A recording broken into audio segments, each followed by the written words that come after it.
एक घर में 3 भाई और एक बहन थी। बड़ा और छोटा पढ़ने में बहुत तेज थे। उनके माँ बाप उन चारों से बेहद प्यार करते थे, मगर मझले बेटे से थोड़े परेशान से थे। बड़ा बेटा पढ़ लिख कर डॉक्टर बन गया, छोटा भी पढ़ लिख कर इंजीनियर बन गया, मगर मझला बिल्कुल आवारा और गवार बन के ही रह गया। सबकी शादी हो गई। बहन और मझले को छोड़ दोनों भाइयों ने लव मैरिज की थी। बहन की शादी भी अच्छे घराने में हुई थी। आखिर भाई सब डॉक्टर इंजीनियर जो थे।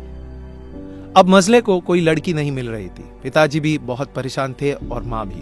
बहन जब भी मायके आती थी सबसे पहले छोटे भाई और बड़े भैया से मिलती थी, मगर मझले से कम ही मिलती थी, क्योंकि वह न तो कुछ दे सकता था न घर पे जल्दी मिल सकता था। वैसे वह दिहाड़ी मजदूरी करता था, पढ़ नहीं सका था तो यही काम था। मझले की शादी किए बिना पिताजी गुजर गए। माँ ने सोचा कहीं अब बंटवारे की बात न निकले, इसलिए अपने ही गांव से एक सीधी सादी लड़की से मझले की शादी करवा दी। शादी होते ही न जाने क्या हुआ कि मझला बड़े लगन से काम करने लगा। दोस्तों ने कहा, ए चंदू आज अड्डे पे आना। चंदू बोला, आज नहीं, फिर कभी। अरे तू शादी के बाद तो जैसे बीवी का गुलाम ही हो गया है। अरे ऐसी बात नहीं है, कल मैं अकेला एक पेट था तो अपनी रोटी अपने हिस्से से कमा लेता था, लेकिन अभी बात कुछ अलग है, क्योंकि अब 2 पेट है, कल और होगा।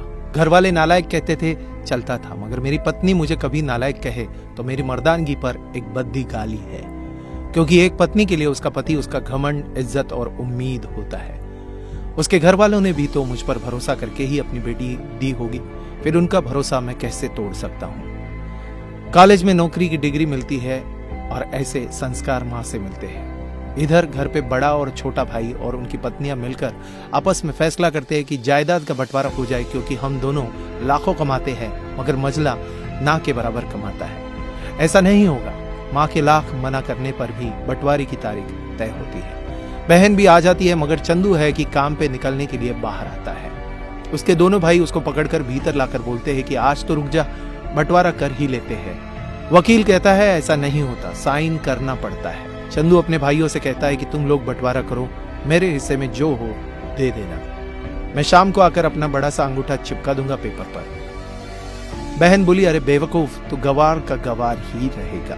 तेरी किस्मत अच्छी है कि तुझे अच्छे भाई और बहन मिले हैं। फिर माँ बोली, अरे चंदू आज रुक जा, बंटवारे में कुल 10 बीघा जमीन में से 2 भाई 5-5 रख लेते हैं और चंदू के लिए पुश्तैनी घर छोड़ देते हैं। तभी चंदू जोर से चिल्लाता है, अरे फिर हमारी छुटकी का हिस्सा कौन सा है?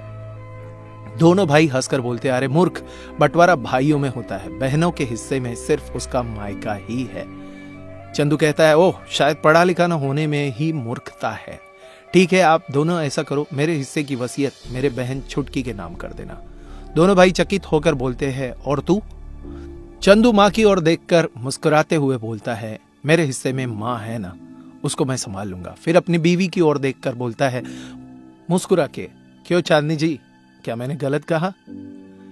चांदनी अपनी सास से लिपट कर कहती है, इससे बड़ी वसीयत क्या होगी मेरे लिए, कि मुझे माँ जैसी सासू मिली और बाप जैसा ख्याल रखने वाला पति।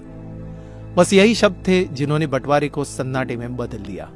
बहन दौड़कर अपने गवार भैया से गले लगते हुए रो रही थी, माफ कर दो भैया, मुझे क्यों नहीं समझ में आया कि आप इतने महान हो। चंदू अपनी बहन से कहता है, इस घर में तेरा उतना ही अधिकार है जितना हम सबका।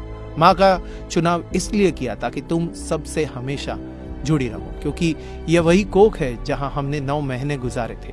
माँ के साथ तुम्हारी यादों को मैं हमेशा देखना चाहता हूँ। दोनों भाई दौड़कर मझले से गले मिले और रो रो कर कहने लगे, आज सचमुच तू बड़ा हो गया है। सबकी पलकों में पानी ही पानी, सब एक साथ फिर से रहने लगते हैं। जब लोग अनपढ़ थे तो परिवार एक हुआ करते थे। मैंने टूटे परिवारों में अक्सर पढ़े लिखे लोग देखे हुए हैं। अगर आपको ये कहानी अच्छी लगी हो तो आपकी कमेंट नीचे बॉक्स में जरूर बताइएगा, और अगर ये वीडियो अच्छा लगा हो तो लाइक कीजिएगा, शेयर कीजिएगा ज्यादा से ज्यादा लोगों तक।